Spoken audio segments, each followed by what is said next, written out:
আলাইকুম। ওয়ালাইকুম আসসালাম। প্রিয় দেশবাসী, কিশোরগঞ্জে আসছি আমরা ঐতিহাসিক শোলাকিয়া মাঠে।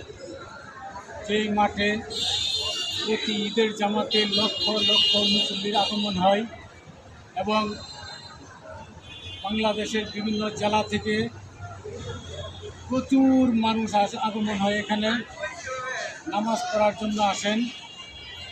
সেই 200 বছরের ঐতিহ্যবাহী শোলাকিয়া ঈদগাহ মাঠ, আপনারা দেখবেন এটা হচ্ছে মিম্বর, এটা হচ্ছে মিম্বর।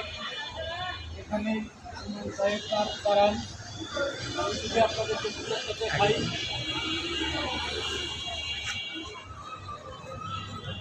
ইমাম সাহেব এখানে দাঁড়ান, দেখান।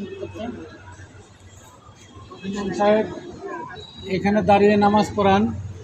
আপনারা দেখেন কত সুবিশাল মাঠ। এই যে দেখেন, এদিকে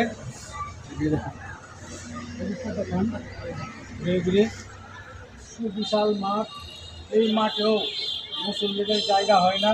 মাঠের বাহিরেও, রাস্তাঘাটে এবং বিভিন্ন জায়গায় মানুষ দাঁড়িয়ে নামাজ পড়েন। প্রচুর মানুষ আসলে এখানে।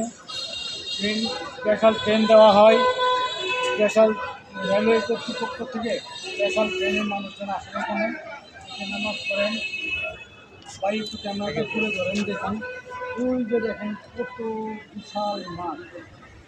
এই মাঠেও জায়গা হয় না, এই মাঠেও জায়গা হয় না। গাড়ি ঘোড়ার একটা জ্যাম পুরো শহর জুড়ে থাকেন। এবং আমাদের বাসাবাড়ি দূর দূরান্ত থেকে অতিথি এসে একদম ভরপুর হয়ে যায় ঈদ উপলক্ষে, ঈদের জামাত উপলক্ষে।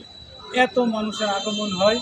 2 দিন আগ থেকে কিশোরগঞ্জ শহরের প্রতিটা গেস্ট হাউস, প্রতিটা আবাসিক হোটেল এবং আশপাশের বাসাবাড়ি, যাদের আত্মীয় স্বজন আছেন, কোনো বাসাবাড়িতে, হোটেলে, গেস্ট হাউসে কোথাও মানুষের জায়গা হয় না। সেই ঐতিহ্যবাহী শোলাকিয়া মাঠ, এই যে দেখেন দূর দূরে, অনেক দূর পর্যন্ত মাত্র বছরের 2টা জামাতের জন্য কয়েক লক্ষ মানুষ আসেন এখানে জামাত করতেন।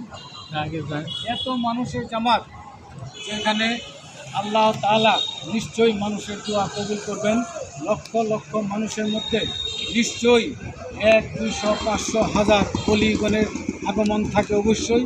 যে সমস্ত অলিদের উসিলায় এখানে জামাতের দোয়া কবুল হয় আল্লাহর দরবারে।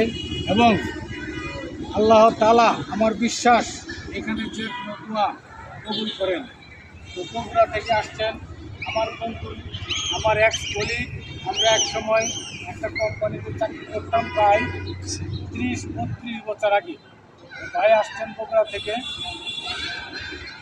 শোলাকিয়া ঈদগাহ মাঠ দেখতে, পাগলা মসজিদ দেখতে।